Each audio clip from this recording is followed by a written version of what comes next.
El concepto de materiales especiales, que es lo que nosotros vamos a comenzar a ver en esta primera unidad, está traducido del inglés Notebook Materials, que es un término que se está usando después de la segunda mitad del siglo XX, o sea, es un término sumamente reciente.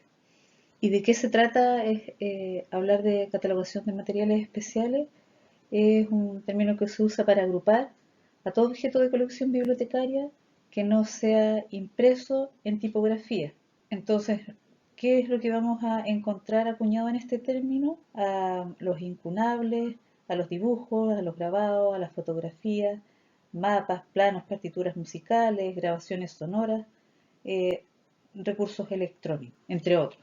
El concepto de materiales especiales, que es lo que nosotros vamos a comenzar a ver en esta primera unidad, está traducido del inglés Notebook Materials, que es un término que se está usando después de la segunda mitad del siglo XX, o sea, es un término sumamente reciente. Aunque la historia de las bibliotecas puede remontarse hasta las civilizaciones mesopotámicas y los primeros alfabetos, vestigios materiales de esta época eh, no vamos a encontrar. Es súper difícil estudiar desde nuestra perspectiva.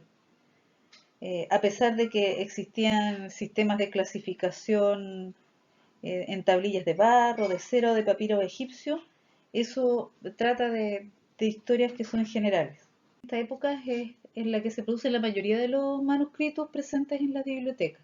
Primero obras de temática religiosa, después de diversas materias, así como obras musicales y mapas conservados. La mayor parte de este periodo viene desde el siglo V al XIII, pero se caracteriza por lo rudimentario de los métodos de descripción. De hecho, se pueden calificar que la forma de organización eran simples inventarios rudimentarios y topográficos, aunque hay algunas bibliotecas que organizaron sus colecciones con un orden propio de división de conocimiento. Por ahí nosotros vamos a empezar a encontrar que gran parte de los manuscritos de temática religiosa tienen una división de trivium y el quadrivium, donde está la gramática, la retórica, la lógica, la aritmética, geometría, música y astronomía.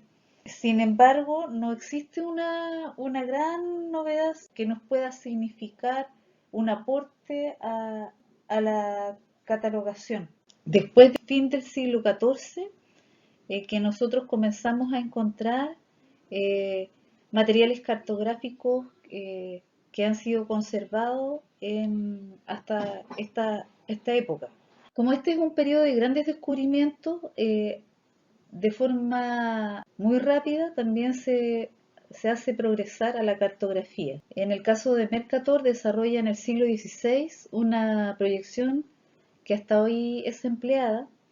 El planiferio comienza a desplazar al mapa mundi. Sin embargo, hay una gran problemática, y es que la presencia de los mapas en las bibliotecas estuvo durante toda la modernidad limitada a una función más bien ilustrativa en los libros, a la decoración de paredes en las determinadas salas, salas que por eso se les va a denominar salas de mapas, a los atlas y a las esferas terrestres. Por otro lado, los mismos mapas se sacrificaba la precisión por un estilo cartográfico, pictórico, y adquieren cualidades imaginativas y simbólicas más propias de una obra de arte que realmente de lo que son, que es un documento científico.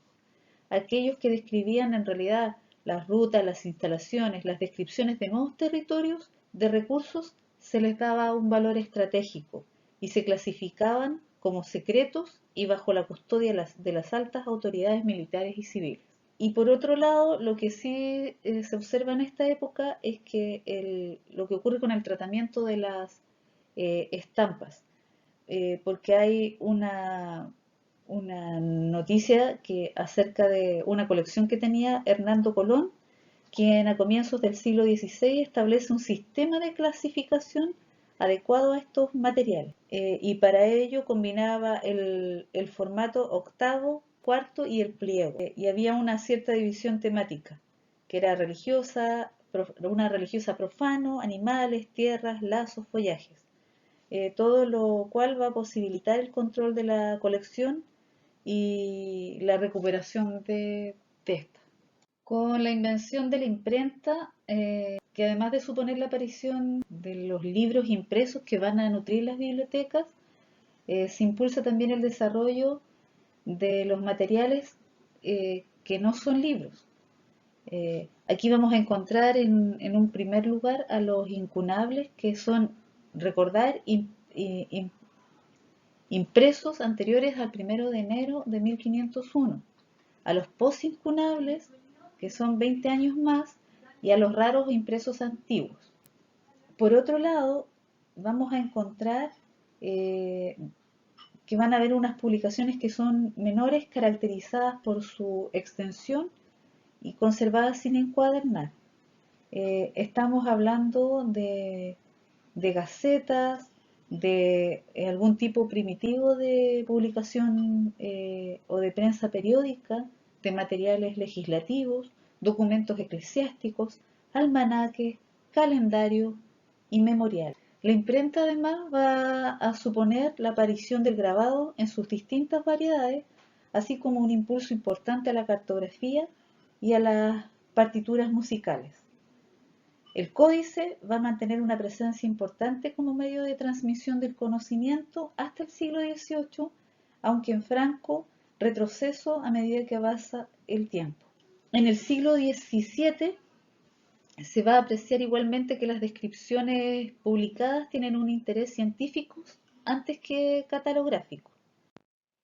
El origen de los materiales especiales como objeto de colección deliberada en las bibliotecas es un fenómeno reciente, contemporáneo, que no es posible datar más allá de mediados del siglo XIX.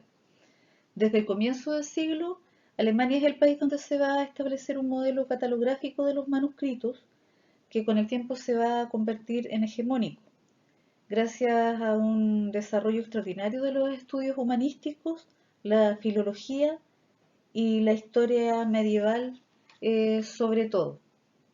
En la práctica catalográfica se van a observar dos grandes corrientes o modelos, el alemán y el inglés.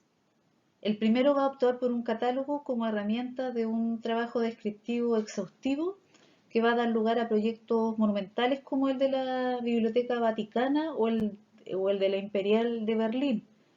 Por otro lado, el modelo inglés va a optar por una descripción somera, más o menos esquemática, en la que van a prevalecer los índices sobre el texto. Y este va a ser un sistema que se va a difundir ampliamente. En estos dos últimos siglos, XIX y XX, se va a alcanzar notable desarrollo de normas para confeccionar catálogos. Hay harta historia sobre esto, eh, desde la historia que se va a ver en Alemania, en España y por supuesto que en Inglaterra. Tenemos que van a aparecer muchos manuscritos iluminados, eh, gracias a lo relativo a la época del humanismo, y van a empezar a guardarse en las bibliotecas españolas y se van a crear catálogos en relación a esto. Hay innumerables bibliotecas que van a emerger, y lo que sí se va a observar que recién a finales del siglo XX, nosotros recién vamos a empezar a encontrar que en el año 1988 sale a la luz el segundo volumen de las reglas de catalogación del Ministerio de Cultura, esto en el caso de España, y que va a dedicar los capítulos a los materiales especiales, con la pretensión realmente de normalizar el máximo la descripción de estos materiales.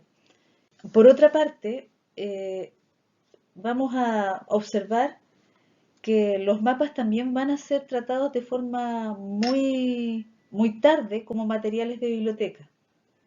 Recién en los últimos años del siglo XIX tenemos a Fordham que publica el catálogo de mapas de un lugar determinado, y esto lo hace en 1901. La fotografía, por su parte, va a irrumpir tempranamente en las bibliotecas y su presencia se va a detectar desde los primeros años de su existencia, exentas como ilustraciones, eh, porque no va a pasar lo mismo que ocurre con los mapas. Acá sí se van a ofrecer grandes posibilidades para la transmisión del conocimiento y de la realidad. Pero la catalogación de estas ha estado unida casi toda su historia a la de los materiales gráficos como el dibujo o el grabado. Los materiales gráficos proyectables y las microformas se incorporan a las colecciones como obras publicadas y como obras no publicadas, o sea, los originales y las reproducciones. En cualquiera de sus variantes son por lo general reproducciones que utilizan las técnicas de microfotografía y las diapositivas, sobre todo cuya presencia se va a detectar a partir del cuarto decenio del siglo XX. 53 se van a aprobar las instrucciones para la catalogación de dibujos y grabados y, y por otro lado, un año más tarde van a aparecer las instrucciones para la catalogación de obras musicales, discos y películas. A partir del año 70 se inicia la era de la normalización catalográfica finalmente. A partir de los años 70 se inicia la era de la normalización catalográfica, que comienza con la norma internacional de descripción bibliográfica ISBD, International Standard Bibliographical Description, para monografías que aparece en el año 1971. Esto es resultado de los trabajos de la IFLA, la Federación Internacional de Asociaciones de Bibliotecarios, y en esta misma década es que aparecen otras normas como la ISBD para materiales especiales, eh, o según la traducción verdadera al inglés, de materiales no librarios. También las ISBD para cartografía, en el año 77, para libros raros y música impresa en el año 80, eh, y a partir del 81 se va a formar un comité de revisión de las ISBD que se va a ocupar de actuar como agencia de mantenimiento de las ediciones sucesivas de las normas. El objetivo específico es tener propuestas relativas a los materiales especiales que puedan emanar de grupos especializados. Así, uno de los mejores resultados de este proyecto inicial fue cambiar las provisiones del archivo legible por computador de estas normas y desarrollar unas ISBD independientes para este tipo de soporte que recién aparecen en 1988, que se les va a otorgar el nombre de eh, Descripción Internacional Normalizada para Archivos de Computador. El asunto es que como la tecnología va avanzando a grandes pasos, se siente la necesidad nuevamente de revisar estas normas y el grupo finalmente el año 97 crea las ISBD para recursos electrónicos. Al principio se les había denominado archivos de computador, pero creen que es demasiado restrictiva esta denominación. Ahora, con la incorporación de lo electrónico al elenco de los materiales especiales, se concluye esta breve historia de la catalogación, eh, y, que, y que supone que va a ir avanzando, porque es una historia sumamente corta, como se puede observar, eh, de, de cerca de 40 años, por lo tanto es un territorio que empieza recién a ser explorado.